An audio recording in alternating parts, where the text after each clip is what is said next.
Hello, everybody. Welcome back to the Jump the Pew podcast. This week we talked about dating and everything that goes into that, loving yourself, loving the person you're with, loving God, and just getting out there and dating if you want that. Give us a listen. Thank you very much. And the 316. The work of the Christian was the works of mercy. Is not just to do all the huge stuff, but to love one person well. The God of the universe is the one who's given us the power to be his witnesses. It's far easier to see Christ in your brother when you're sitting down and sharing soup with him. I'm tired of being scared, so let's just jump the pew. Hello and welcome to episode 5 of Jump the Pew podcast. I'm Seth here with Patrick and Max, and today we're going to talk about Christian relationships and discernment, kind of focusing in on dating, what we're doing well as Catholics, and maybe what we could improve on. But before we get to that, like always, let's start with our hot take. And today's question is going to a movie a legitimate option for a first or second date? And we're going to start with Patrick answering this one because it was his idea. I think absolutely not. I don't know when the first time I heard about this, but I think it was my sister who was like, whatever you do, don't take a girl on the first date or to a movie on the first date or the second date, because number one, there's no communication going on. You're like, hey, how's it going? Let's sit next to each other and be quiet. Also, super, like, on the guy's part, presents the option of holding her hand way too early. That exciting La La Land but it's moment. still going in your head. Dude. On, like, the fifth date, if you get some La La Land moment. Have you watched La La Land, Seth? I haven't seen it. Are you serious? Oh, my gosh. I'm sorry, Seth. everybody. La La Land. Okay. So there's a moment in La La Land where the guy, like, leans over and it's like a spider crawling on top of something. This is the worst description. No one wants their hand to be held like that. Just a spider crawling up and taking hold of your hand. That's so creepy. If you're listening to this, go look at it. Go watch that scene and tell me it's not a spider. His hand like crawls finger by finger on top of her hand. And she accepts. It's a very intimate moment. It's But beautiful. no, I say no. You cannot go watch a movie on the first or a second. But, like, what if it's, like a relationship where you've been friends for, like, a few months? Then you kind of already have an idea of who each other are. You just want to spend time with each other, you know? I would say that's almost worse because, like, I feel like the movie is a good, like, getting your toes in the water kind of thing. And so, so I would say that a movie could be used for a first or second date, but I feel like it has to be preceded by some sort of like semi-casual dinner, so you do actually spend time talking to each other. So I say dinner and a movie, legitimate option. Movie by itself, not so much, kind of questionable. Because then you could, if you already went to dinner before, then you could get to a point where you might be able to, like, spider take over her hand. And she would spider accept it. I hate that description of That's gonna be my question. Next time I hold a girl's hand, can I tarantula your hand? You want to see my tarantula impression? You're crawling up. I say no. I think Seth's answer was good, but a lot of people, like, already know the person that they're about to go on a date with beforehand. So if you both really appreciate the movie you're going to, then I feel like it's kosher. Okay, I think this is the first one that I've lost. I don't think we're actually keeping score, but I think you guys are not on my side on this. I think most of the listeners will be on my side on this. No, Maybe. I feel like it's too entrenched in just like how we do dating. It's just like first one, boom, movie. That's what we're gonna do. But I feel like even in movies, you can get to know a person kind of well. Like, I went to Avengers Endgame with my friend the other day, and she was flipping out for like the last 30 minutes and was like bawling. Now I learned a few things about her. Learned that I should never go to movies with her. Oh, that's awesome. I will go on a first or second date, movie date, if the girl says, let's watch La La Land. Because that is my favorite movie. I mean, it's But an I'm amazing still movie. super against it. And then Still you can super hold her against it. hand like the tarantula style yeah. during the during scene. that scene. That'd be perfect. Oh my God. It would be perfect. I need this now. Okay, so verdict, it has to be a darn good movie. And then you could maybe consider doing it. You can't even Something like Godzilla. say, you can't even Yeah. say darn good. Yeah, the new versus, Godzilla movie. Or like the old ones, like versus Mothra, when they look like puppets. See, Very acceptable. no, Yeah. It's a really romantic movie. I just say no. Like I wouldn't be happy about it. That's all I'm saying. Yeah. Just a movie by itself, yeah, kind of cop out. That's lame. Not a good date idea. Yeah. Yeah. I agree. Right on. Cool. All right. So on that note, we'll move into talking more about Christian relationships, discernment, dating. And the whole idea for this episode was kind of spurred on by a conversation that Patrick and Max and I had over coffee a few days ago. And, we were just kind of talking about, as Catholics, what do we do well in our dating relationships and being vulnerable and getting to know people, and what do we do kind of poorly? What can we do better? So I'm just going to kind of leave it at that and see where the conversation goes for today. Yeah, I think Big bomb here. and remember, this is coming from one seminarian and two single guys, so please don't kill us after listening to this episode. two not only single, super single. Two single guys who every relationship they've ever been in has failed. So maybe we should just start off with the positives. In my opinion, I think that in today's Catholic kind of dating culture, dating scene, your typical Newman Center or something, I think people do a great job of bringing God into the relationship, of making Christ the center of it, and really making the goal of helping lead the other person closer to Christ. I think that's something we do really well. Not we. Other people do really well. Again, failed. Good really bad clarification. relationships. Yeah, I would totally agree with keeping God the center is awesome. I know we're trying to go positive. Do you have anything else positive? No, there is a lot. There's a lot of positive things, but I think just the pendulum swing of the intensity, and I think the over I don't want to say glorification, but just an overemphasis on the importance of discernment in relationships, to where people, I think, kind of get paralyzed in a point to where, oh, this is supposed to be positive. That's okay. It is good that people bring God into the relationship and have that mindset, because I think that allows for a lot more love and just readiness for change in yourself, if you need to do that for we all need to do that in whatever relationship we get into. But being willing to change because God is at the center of that relationship. Mm-hmm. But on the backside of that, I think it can paralyze some people in relationships. Yeah, definitely. So you mentioned discernment. Max, for you personally, what do you see discernment as? Because I feel like it's a word we can throw around a lot, but we don't necessarily have a clear definition, or we aren't all on the same page of what we mean by it. So what's your definition of discernment? So just in strictly the word discernment, kind of taking that away from vocations, but just in deciding how to love best in the present moment, in this stage of your life.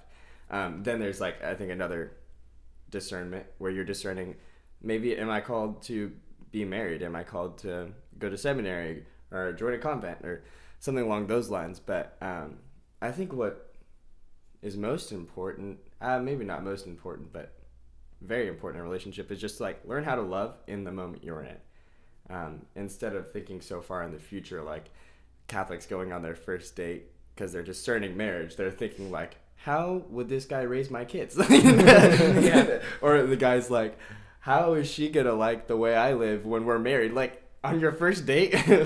Because I think what is so beautiful about Catholic dating is that God is there, and in that discernment of marriage, and then I think what I was saying earlier, it paralyzes people because they're thinking about marriage on their first or second date. Yeah. Okay. I love a lot of things that you said right there. Like, I love that you said that discernment is discernment is trying to figure out how you should love in a particular moment. Because I think one thing that leads to some of the paralysis that you mentioned in dating, or even just relationships and friendships in general, is an overemphasis on who to love rather than how to love.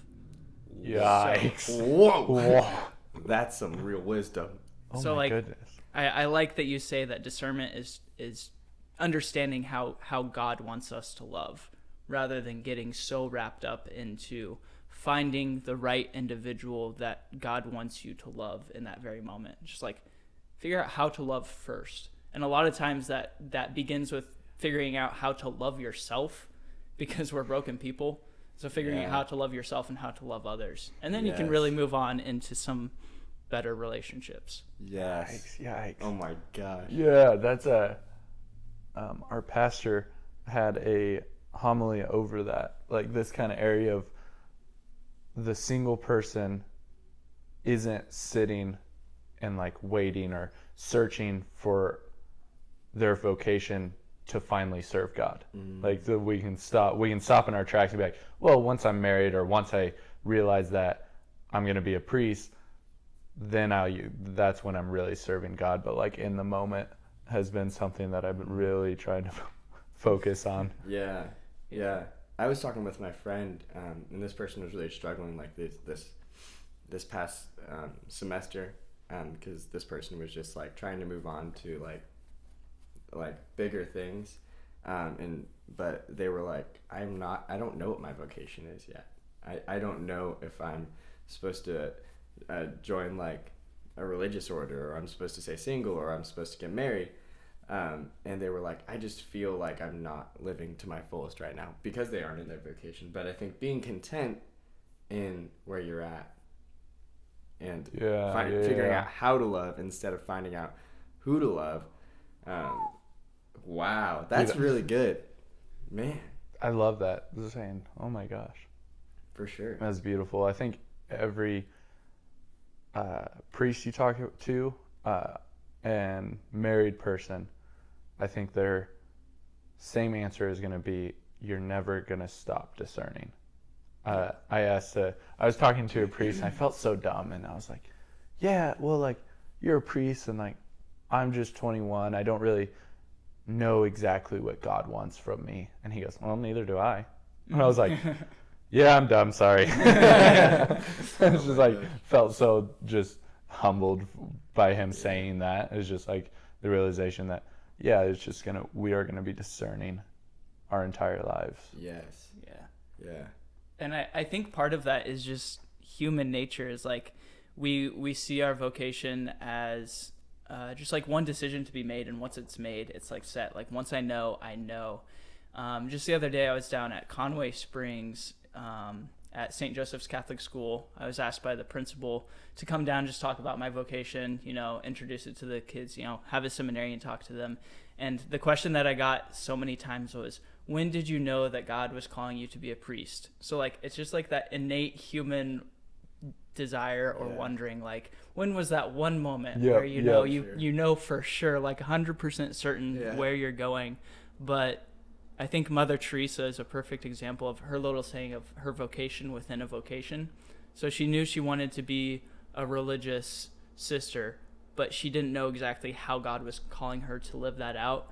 And if you read her stories, it came on a specific day when she was on a train. She really felt God calling her to live out the religious life in the way that the missionaries of charity do, by serving the poor and stuff. And so like, our vocation and discernment is something constant, and we will know like our big vocation for certain eventually. God is all calling us to holiness and to be saints, and he's calling all of us to religious life or married life or priesthood. But within that bigger vocation, there's day-to-day life that we constantly have to be in tune with God, what he wants us to do. Right. So Seth, you're in your 5th year of seminary? 4th? Yeah. Okay. Just to make it personal, would you say like God's calling you to be a priest, or is there still is it always going to be up in the air until you literally are on that altar getting ordained, or what is walk through that? Yeah, so I think at this point I'm as certain as I can be at this point, like 99.5% certain that God is calling me to the priesthood, because after years of, prayer and really trying to figure out what my heart desires and what God desires me to do and, what our world needs right now, I've discerned that priesthood is where that desire and where that call is. But kind of like you mentioned, even in the days leading up to my ordination, there's going to be that 0.1 or 0.5% of uncertainty always in the back of your head. But you just have to trust yourself that you've put in the necessary prayer, that you are continuing your relationship with God, and really just saying, okay, God, I've taken all the steps up to this point, and I just kind of need to make a leap of faith. I need to take a step and jump that pew. Yeah. And take that next step, rather than, I'm not 100% certain, so I can't take the next step forward. Yeah, and I think that's what a lot of Catholics struggle with, including myself in the past, in getting into relationships. Like, I'm not 100% sure. I don't think I've prayed enough, or I don't think I've really discerned just going on the first date, because of the weight we put on dating, being discerning marriage. Yeah. And so I think a lot of people don't trust themselves when I think they really should, in just following your heart's desires. I like that you said that, it's your heart's desires. Like, God gave you these desires to live a certain way, and that's not going to go against God's will. And I think being in tune with what do I want? It's not just me just handing over my life to God and have no say at all, because God made me in a way that I'm going to love and find so much joy in the way that He's called me to live.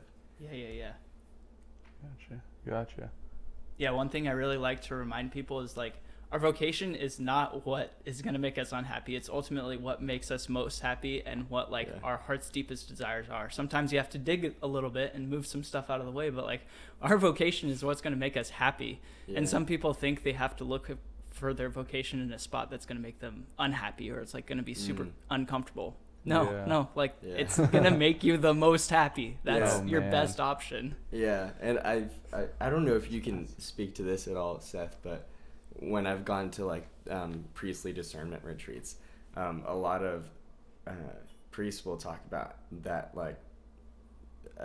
pulling and tugging and pulling in their heart of just I feel called to priesthood, but I don't want to do that.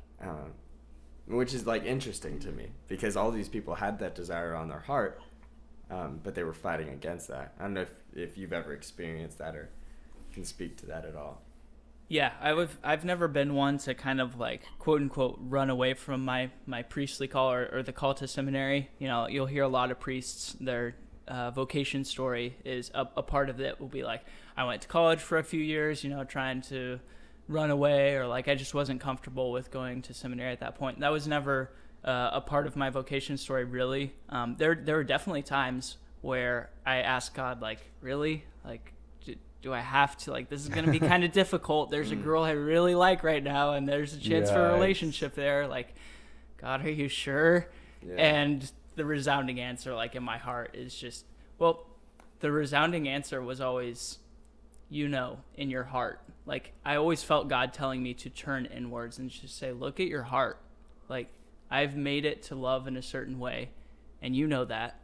So follow that desire. And I'd just be dang it, you're right, God. Okay. Yeah. So yeah. Yeah. You spoke earlier, Seth was saying about loving yourself in a relationship, and how that is very important in relationships. I don't know if you have anything to say about that, Patches, but recently, in my past relationships, I've realized I wanted to believe that I didn't have to love myself in order to give myself to another person. But I think I was humbled and like kind of just realized that no, love is a movement, and so if I'm meant to move love towards another person, I first need to accept it for myself, which is like crazy in relationships. I don't know if you guys can speak to that at all. If Patches or Youssef have experienced that. I just kind of want to sit and soak that in, what you just said. I think that could easily be just heard and then not truly understood and like kind of thought over. You said it. You wanted to believe that you didn't have to love yourself to love someone else. Yeah. That's so big. Yeah. Oh my gosh, that is so big. And it was weird because I was open with the person I was with. I was like open with them about how I struggled to love myself, but I didn't think that was necessary. And then like getting further into it, I was like, I'm really not giving myself at all because I don't even love myself, which is just crazy. Yeah, man. I don't have much to say about it, but like that, I'm just kind of collecting my thoughts on that aspect of, because I do think that has been a basis of like my struggles when it comes to like dating and relationships and like discernment too, because you do truly have to learn. I think God, now here's a question. Do you think God's calling you to first love yourself and then, so like it's a process? If you're looking at it, is it a process? Like, no, love yourself and then go out and date? Or is there some room for like, no, I'm going to teach you how to love yourself through this person? I think that's loving yourself and loving another person and loving God is not a one moment switch. So I think every moment of my life, I'm going to be choosing to love myself, to love the people around me, and to love God. I used to think it was like that process, and I think that was from the devil, because then I was oh my gosh, how can I ever have a solid relationship with somebody, because I don't ever see myself being able to love myself. Like, I don't ever see that happening, because I thought it had to be like instantly, like, Max, you love yourself now, go, like, you're good. Because that's like a really easy cop out. But no, it's like, it's every moment, I think, that you're choosing to love, or just choosing love in general. Love for God, love for yourself, and love for your neighbor. Tying it back into choosing or learning how to love instead of who to love. Yeah. Just how to love in general. Yeah. I don't think necessarily like the different parts are exclusive, but I think the amount that we love ourselves, or the amount that we see ourselves as sons and daughters of God, will limit how much we're able to love others. So in seminary, we talk a lot about identity, relationship, and mission. And so first you have to understand your identity, and a lot of that is being a child of God. And then once you understand that identity, then you can build your relationship with God. And once you have that firm foundation of your relationship, then you can go out on mission, whatever your mission is. And so you definitely need that firm foundation of your identity and relationship. I would say like loving another person falls into the mission category, kind of that final step. But it's not all exclusive, because kind of like Max was saying, our entire life is just continuous moments of conversion, of continuous moments of improving ourselves, and just continuing to learn and become better people. Right. I would say, even like if you're like wanting to get into a relationship but you don't love yourself, and you're aware of that you don't love your existence, I wouldn't say like that person should like not get in a relationship. I think being just aware of it simply can allow you to choose in a moment to say like, I still love myself. Because that's like I can say that a few months ago I really struggled with loving myself, but now that it's easier for me, it's still something I have to choose on a day-to-day basis, on a moment-to-moment basis.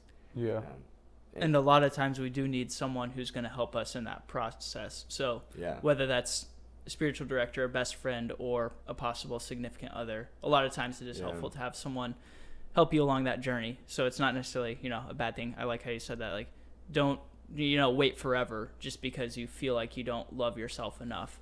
Yeah. Because even people who understand the love of God and their relationship with him as his children are still going to feel in moments like they don't love themselves enough, or they don't live up to what God's calling them to do. So, we all need help. That's basically what I'm trying to say. Right, We all need help. For sure. Yeah. Heck yeah. Unless you guys have anything else to say on that part, I kind of want to jump back to, because I did think of a positive for the dating. Right on. We got one. One thing is, I've experienced so many girls that I graduated with from Carroll, and like not just, but just friends that they've gone out and dated, and their faith has been so beautiful. Like, I know like two right off the top of my head, like their faith has been so beautiful and attractive that like they started dating guys that were just like never introduced to Christianity or Catholicism, and now both of them are Catholics. And like, I think that's such a beautiful witness to like, that guy spent like 3 months with this girl, and now he's like so impressed and just like mesmerized by the way they live their life. Like, I think that's so beautiful, the aspect of not losing who you are and not losing like your grounding, but still just being able to show the beauty of it. So that has, I do want to throw that out there. That is awesome. That is so beautiful. Like, I think when you can live so lovingly that you just naturally attract other people. And I think that's like the most beautiful relationships start that way, when it's not necessarily you're pursuing somebody. It's just like you guys just like get closer. Yeah. It's a natural like reaction to a Christian who's living a Christian life. It's just like awe, kind of. And there's a lot of beauty, I think, in what you were saying, Seth, that now that young Catholics are like very willing to invite God into their relationships, we're seeing like such beautiful fruit come from it. But there's always a caveat. Here we go. I've seen a lot of relationships through Catholics, young Catholics, who like what I was talking about, what did you say?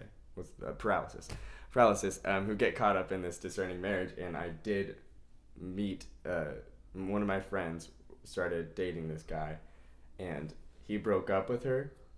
Oh wait, they were never dating. They had a thing, but he called it off because, wait for it, guys. This is terrible. He wanted to convert whoever he was with, and she was already Catholic. Yikes. Oh my goodness. Yikes. Woof. Who does that? Oh my gosh. Yikes. Wow.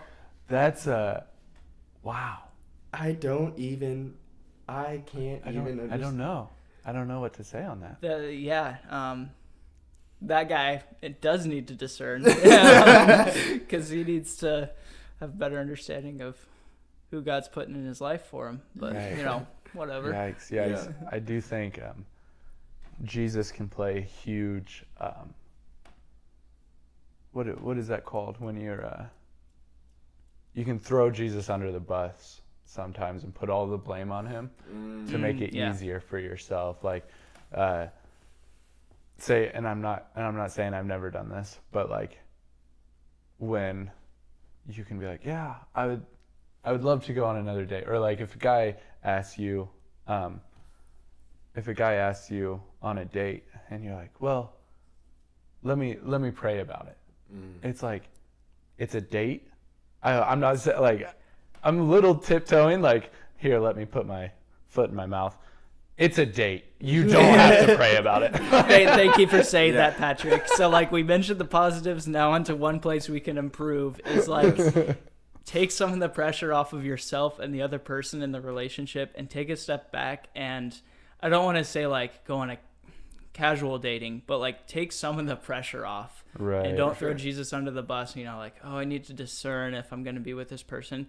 Just enjoy hanging out with someone and going and getting coffee and like being in a human relationship. How can you discern if you haven't even spent time with them? Like, like you can do some of the work too. Like, right. Work with God a bit. Sorry, Seth, were you going to say something? No, I was just going to say, like, even if you're not wild about a person, if you are in a situation where you can go out to dinner with someone or just go have coffee, like, just go see what happens. Who knows? Maybe you learn something about that person, and then all of a sudden someone who you wouldn't even have considered dating is like top of the list now. Right. So, right. I think there's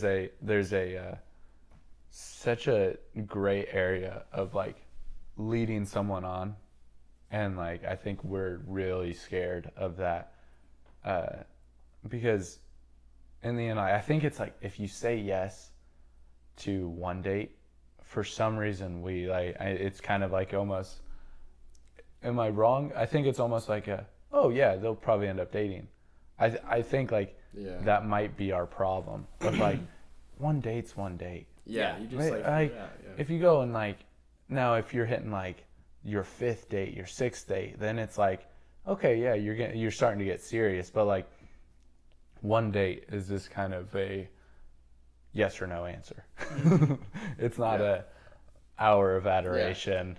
Jesus said, I can't go on a date with you. It's like, just say no to me, okay? Like, and it's okay to say no too. Like, if a girl's asking out a guy could say no. If a guy's asking out a girl, like, don't feel like you have to go on a date with anybody. It might be good. It might be good for you. It might be fun, but like, you can say no instead of like going to discern. If you don't want to do it, don't do it. It is so much more charitable, and it makes life so much easier if you just are very clear about how you feel about a situation, or like your intentions, rather than, maybe I'll discern. I'll pray about it. Like, just no. Please. And there is like a real beauty that people take dating seriously, and like I think that like allows for more loving relationships when they do happen. But like I went to go visit this college at a few friends at a college a few months ago, and I was just hanging around some of their friends at that college, and so it wasn't even like really my friends, but this guy was talking about this girl. There were 2 different guys actually, and one guy Same was girl? like, no, different girls. Okay. 2 different relationships, 2 different guys. But this guy, the first one was like, her parents were in town, so I asked if I could ask her out on the first date. No offense to anybody that's ever done that, but you don't need to do that.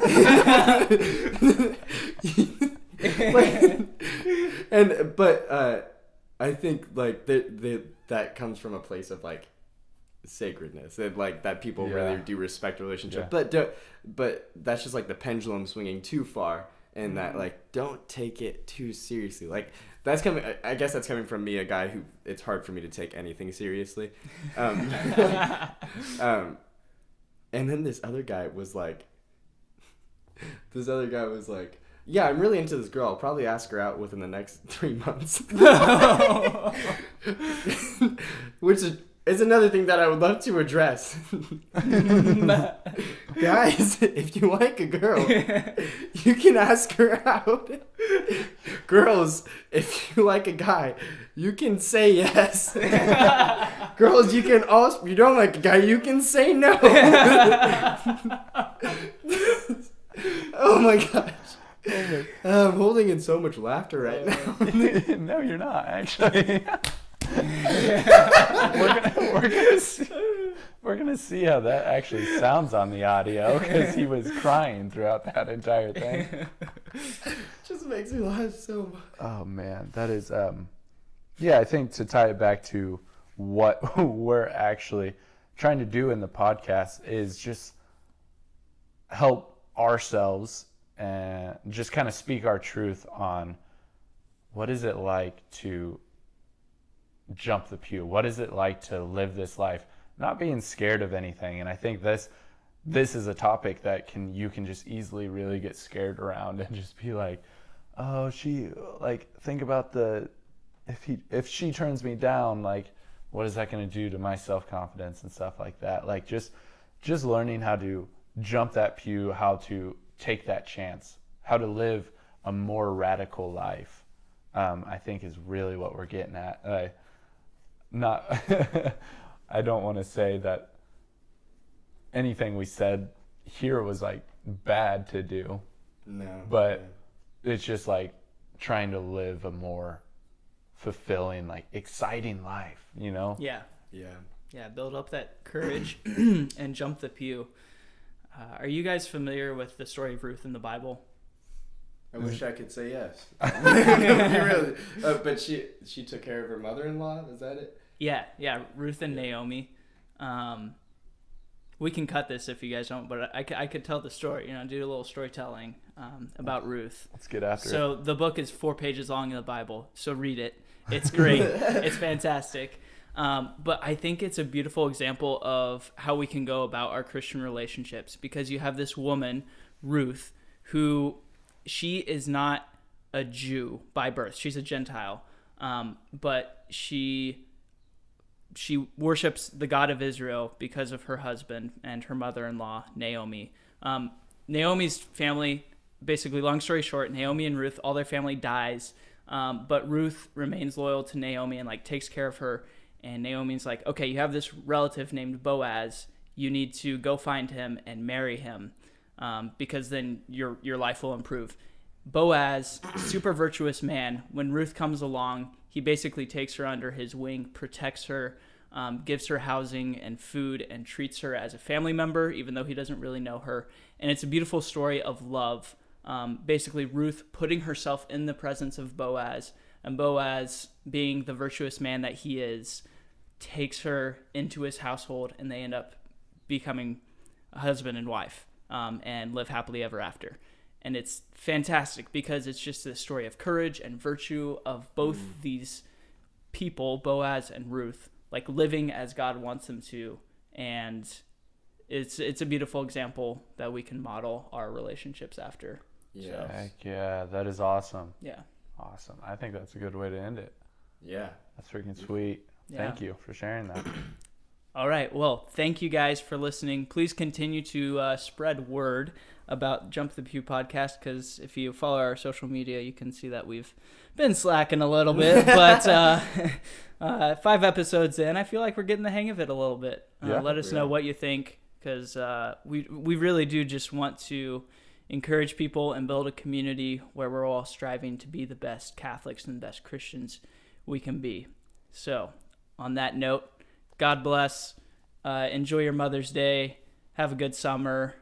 All of the above. Amen. Amen.